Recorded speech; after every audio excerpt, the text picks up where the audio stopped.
Entendi. Então, Cristiane, a gente percebe que essa é uma questão de desequilíbrio. Existe uma dor nele. A dor de eu não fico em casa, a dor de eu não aproveito, a dor de eu sou obrigado a sair para gerar o sustento para vocês. Essa dor desse homem, ela está ligada à infância, ela está ligada a uma dor na infância. Provavelmente na infância ele já teve que abrir mão de determinadas coisas, provavelmente para o irmão mais novo que chegou, por situações parecidas com primos que às vezes vai morar na casa, né? É tanta situação, mas ele perde o espaço dele. Ele tem que abrir mão. E quando ele chega no casamento, ele não está mais a fim de abrir mão de nada. E ele acaba tomando essa postura, né? Algo que uma conversa, abrir o coração, um entendimento, em alguns casos, se ele não quisesse abrir uma terapia, vai ajudar nesse processo de aliviar essa dor e mudar esse relacionamento, né? Que não é fácil, né? O melhor pedaço do almoço, tudo de melhor dentro da casa tem que ser dele. Entendeu?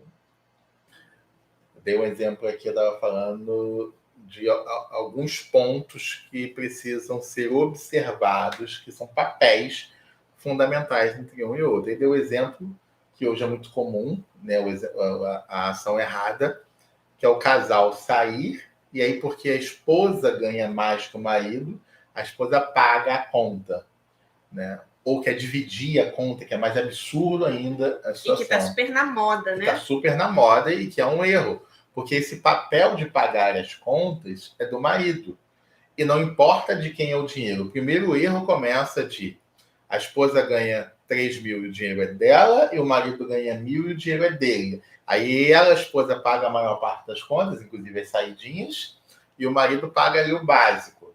Não existe, o dinheiro é da casa, é do casal. Então, esse casal ganha 4 mil. Esse casal decidiu dos 4 mil sair para jantar. E eles vão pagar a conta do dinheiro deles. Só que o marido vai exercer a função de marido. E na hora de pagar, ele vai pegar o cartão, e não importa se é no nome dela ou dele, mas ele vai pegar, ele vai pagar a conta e eles vão embora, porque isso é um papel, é uma função do homem. Perfeito. Deixa eu só comentar rapidamente aqui um exemplo. Isso é muito comum nos meus atendimentos, tá? Não é um caso, não. Mas comentar aqui que foi recente, faz alguns dias. Eu atendo jovens e adolescentes também, né? E aí, uma situação lá da jovem que eu tô tratando, ela ia para um primeiro encontro com um rapaz e ela queria cancelar o encontro naquela semana porque ela não tinha dinheiro. Ela ia para um local caro, para um restaurante caro, e aí ela não tinha dinheiro. Aí eu perguntei a ela, você não vai porque você não tem dinheiro? Mas não foi ele que te convidou? Sim, Alê, foi ele que me convidou, mas pensa você, Alê, se eu vou deixar ele pagar minha conta. Nem pensar. Nem pensar. Ele não vai pagar minha conta. Se eu não tenho dinheiro, eu não vou. E eu não vou nem dividir o que eu consumi, eu pago. Falei, como assim? Quem te ensinou isso?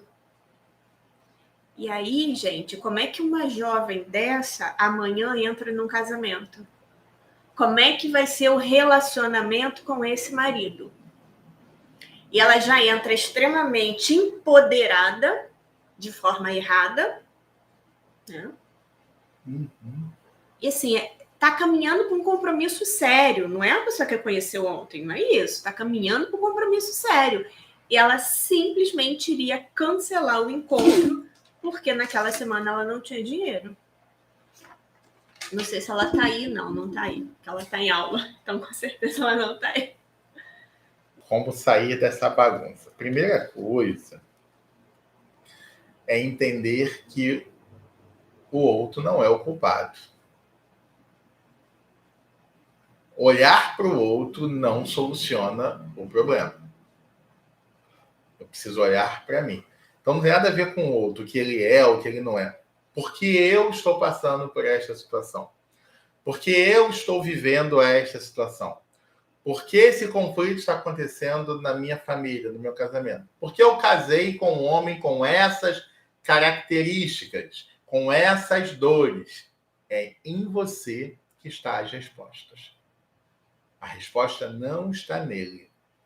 A pergunta é: o que você precisa fazer para que esta situação mude, melhore? Essa aula de hoje é uma aula que a gente tirou do programa, né, do programa Raízes, para apresentar para vocês justamente a profundidade do que é o programa. O programa vai te ajudar a entender exatamente isso. O outro não é o problema. Nunca foi, nem nunca será o problema. O problema, que na verdade é uma bênção, que na verdade é uma oportunidade para que eu entenda a minha situação, para que eu consiga olhar para dentro de mim, para que eu consiga olhar para minhas raízes, a solução está em mim. A solução está no encontro que eu preciso ter comigo mesmo. Está na aceitação de quem eu sou. Aí sim a gente começa a mudar todo esse convívio, toda essa situação e viver num lar harmônico. Bem? Então, Deus te ouve. A sociedade pressiona, de fato, sim. Só que é uma decisão minha. Ceder a essa pressão ou não. É uma decisão minha, porque não adianta eu fazer o errado e dizer que a culpa é da sociedade. Porque no final das contas, dentro de casa aqui, sou eu e a Alessandra. É a gente que vai definir como a gente decide viver. E o prefeito, o presidente, o governador, o deputado, o vereador não vai vir aqui em casa para saber como é que a gente se comporta. No final, somos nós que decidimos o que queremos ter na nossa casa, aonde a gente quer morar, o bairro, a cidade, o custo de vida que queremos ter. Somos nós que decidimos. O máximo que a sociedade, através da televisão e rádio, vai fazer é me dar uma ideia. É sugerir alguma coisa. Mas cabe a mim dizer sim ou não para essa sugestão. Cabe a mim entender todo esse processo sistêmico e decidir como vai funcionar a minha casa. A minha casa é decisão minha, com pressão ou não da sociedade. É minha responsabilidade resolver os problemas da minha casa, com pressão ou sem pressão, independente de quem é o presidente, independente de quem é o governador, independente de quem é o prefeito, independente de como está a economia. A paz e a harmonia na minha casa é responsabilidade minha e da Alessandra. Não dá para dizer que a responsabilidade é do outro. Eu sei que tem pressão. Tem. Muito. Tem muita informação na televisão. Tem, desliga a televisão. Tem muita informação na internet. Não estou aguentando? Sai da internet.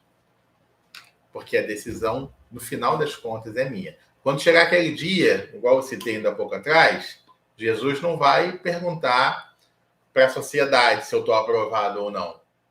Ele vai olhar para mim, vai ver o que eu construí e vai dizer, entra, ou vai dizer, apartai-vos de mim, porque eu não te conheço. Então só depende de mim. É minha responsabilidade, de mais ninguém. Deixa eu complementar? Sim. Então, independe da pressão, independe do que todo mundo faz, ok. Só que às vezes eu sou ensinada isso e eu não sei que tem que ser diferente. Por isso que o conhecimento liberta, né? Porque eu sou um exemplo disso, gente. Assim, eu posso falar com muita propriedade porque eu sou um exemplo disso. Eu fui criada para ser independente. Eu fui criada para não depender de ninguém. Eu fui criada para ser bem-sucedida profissionalmente. E até certo ponto da minha vida, eu não sabia que era diferente. Eu não sabia que tinha que ser diferente. Eu não sabia que existia uma outra realidade. Ô, Alessandra, você vivia em que mundo? Gente, cada um tem o seu mundo. E aí vocês veem como eu sofri, só você entender. E aí cada um tem o seu mundo, gente. Então, isso não era uma realidade. Isso não entrava no meu filtro. Eu via situações em que o homem estava na posição correta e a mulher na posição correta. Sim, eu via, eu presenciava, mas isso não entrava no meu filtro, não passava pelo meu filtro. Por quê? Porque eu fui condicionada para ser extremamente... Não é pouquinho independente não, gente. É extremamente independente. Então, eu fui criada assim e eu entendo algumas situações em que as pessoas chegam para a gente, quando a gente passa alguns princípios, a pessoa fala assim, nossa, como assim, Alessandra? Ninguém nunca me falou isso. Como assim? Isso está na Bíblia? Eu li, reli e nunca percebi isso. Porque tudo que a gente fala aqui, gente, não é da nossa cabeça. Né? São questões, quando a gente fala de emoções, de terapia, são questões mais do que comprovadamente, cientificamente falando. Quando a gente fala de lei, quando a gente fala de Bíblia, tá lá, é só a gente estudar um pouquinho. Então, não tem nada da nossa cabeça. É princípio, né? E eu sempre repito, quando a gente quebra princípio, o princípio nos quebra mais cedo ou mais tarde. Então, sim, né? Por exemplo, essa jovem, né, que é minha cliente, talvez se nós não tivéssemos tido essa conversa, talvez ela demorasse muito para saber que não é assim. Ou talvez ela em nenhum momento soubesse que é assim. E aí, com isso, o que a gente acha que está fazendo certo é pesado demais. Estoura, machuca, é pesado demais. Então, a Luciana que perguntou, né? Então, Lu, né? Lu e todos, né? O conhecimento liberta. A gente precisa conhecer qual é o nosso lugar, qual é o lugar do próximo, a gente precisa conhecer o que a gente faz, como a gente faz, e não olhar para o sistema, que é um sistema para destruir a família, é um sistema para destruir a base. Se destrói a base, acabou. Que é o sistema que a gente tem hoje em dia, via rádio, televisão, internet, etc, etc. Marketing e tudo. Perfeito. Tá bom? Um beijo no coração de vocês. Até a próxima.